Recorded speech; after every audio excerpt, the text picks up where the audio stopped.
Hey guys, it's Kayla Noel. In today's video, we are going to talk about my school and its responses to COVID and if I think it was basically worth it to be on campus this semester when all of our classes were online, blah blah blah.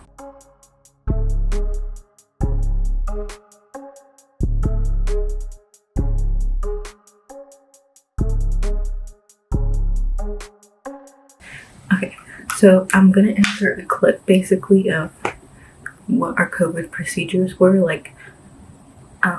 Basically, we went to this building, it's called the BOA.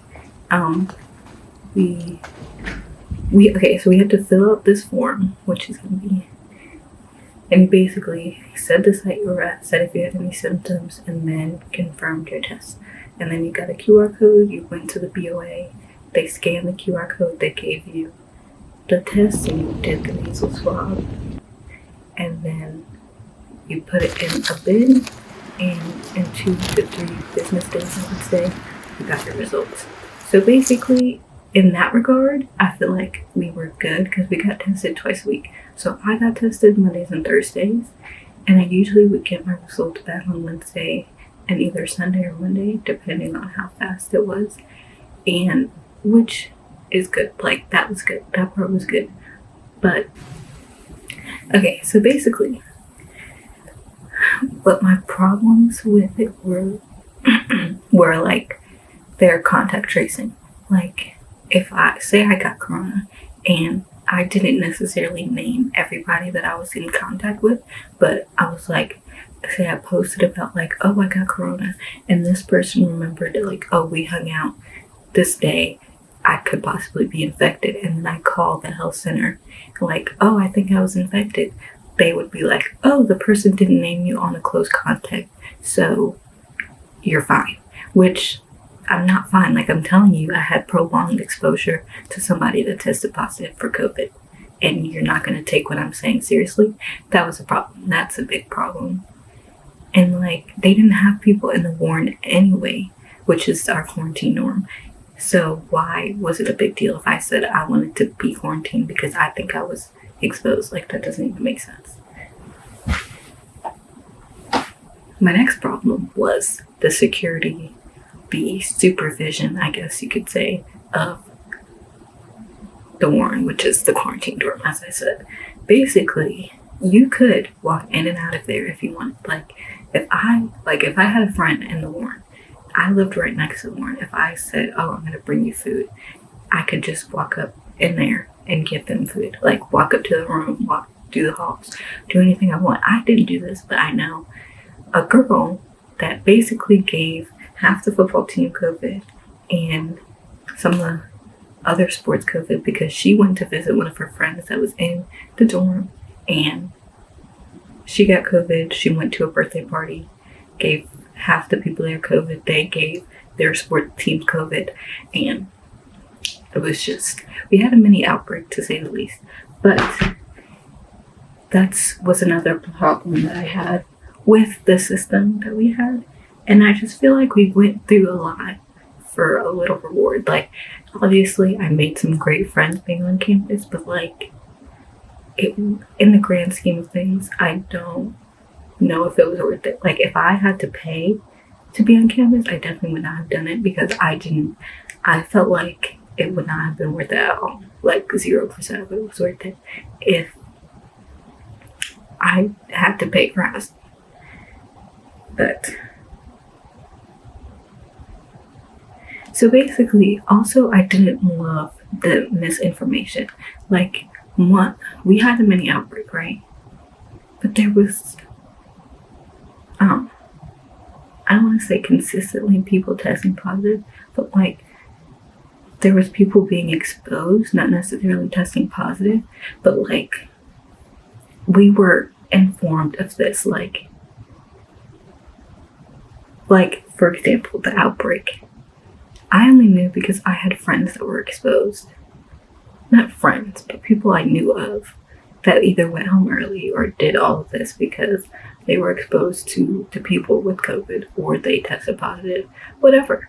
And they didn't want to stay in the warren because it was the last 2 weeks of on-campus semester and they didn't want to stay warm. So basically, yeah, that was that. And I felt like,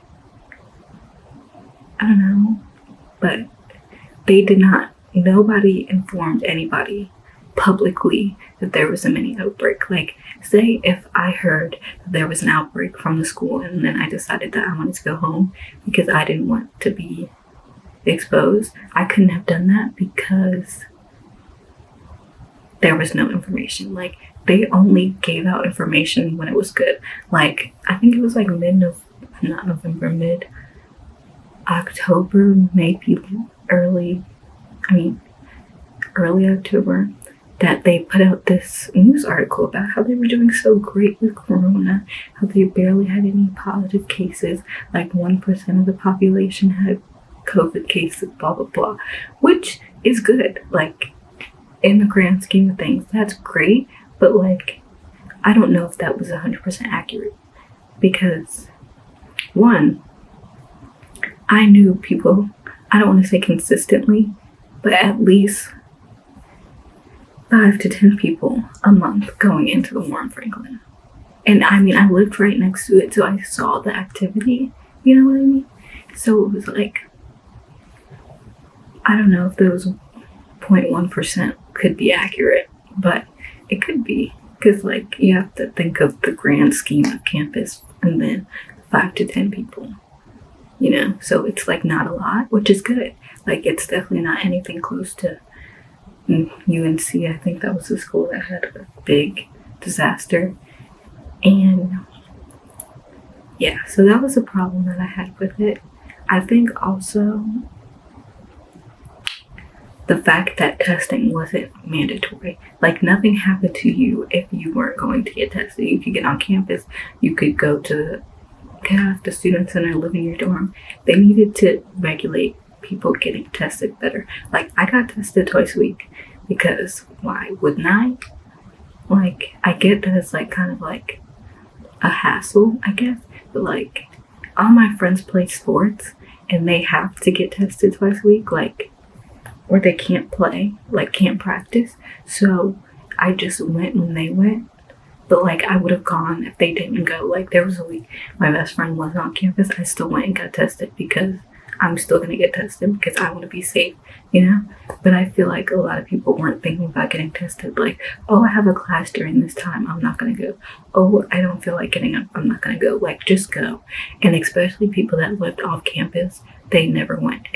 But they would come on campus to say get food or visit somebody who lived on campus. Like, you need to get tested because you can be bringing germs from outside campus, you know what I mean? Like, even if you're an athlete, well, that's not a good example, but like, for example, athletes that live off campus still have to get tested. Everybody that ever is going to step foot on campus needs to get tested twice a week. Like, just do it. It's not an hour. It takes 5 minutes at the most. But that was another problem. I feel like they had good intentions but bad execution. Because, like, there was no reason that if I tell you I was exposed to somebody for a prolonged time, that you're not putting me in a warrant. I don't care if I wasn't on their close contacts, you should put me in a warrant. And, like, why wouldn't you? That doesn't make any sense. And then there was no regulation of getting tested twice a week. And there was no way, like, the athletes had, like, a system for you to report your symptoms, like if you had a fever, if you had this or that, you could report it. But like, there was no way for normal people to do that. And yeah, like, you're technically supposed to take your temperature every day, but there was no way for you to tell them what your temperature was, you know what I mean? So it was like a bad system for the non-athletes. Like, I felt like they cared a lot more about the athletes versus the NERPs.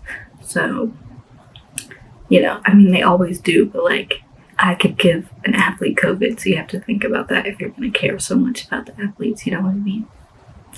And then, so yeah, overall, it was like they had good plan.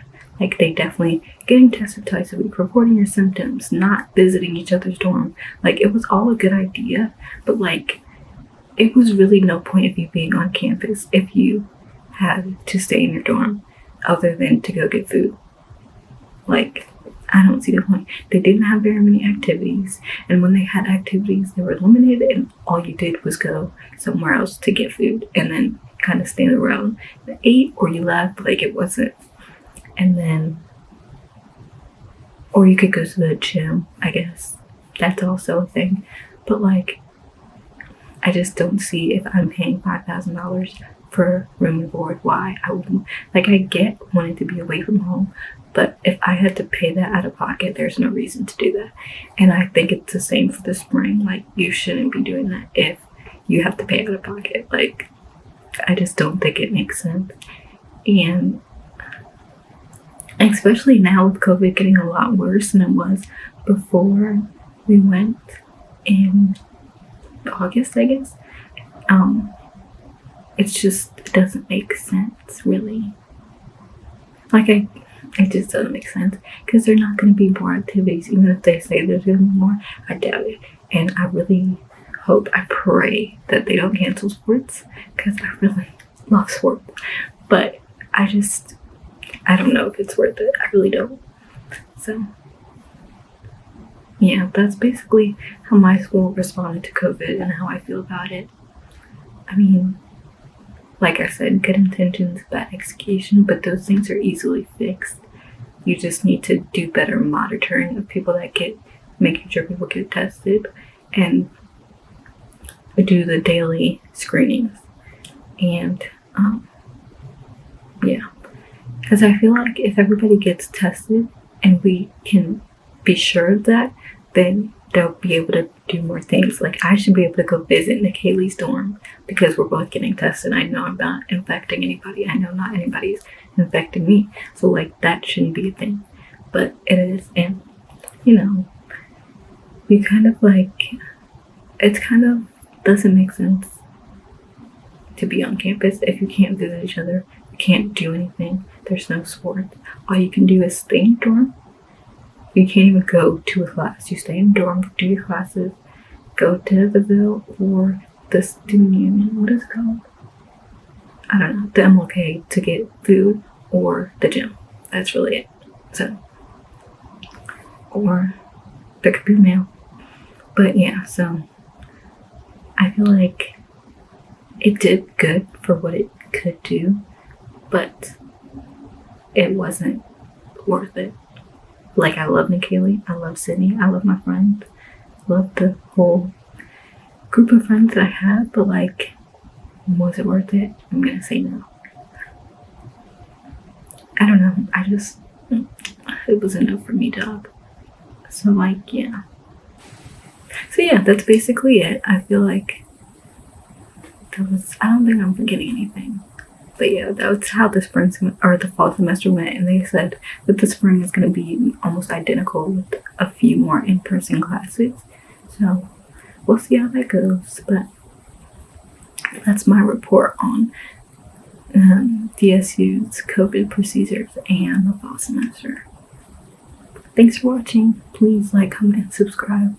I'm also going to be doing a video on like my most asked questions about Delaware State, because I've gotten a few comments on like my day in life and my moving video of like financial aid, the music program, things like that, and I will answer those questions in a video, I think on Tuesday. I don't know, it's gonna be later this week, so stay tuned.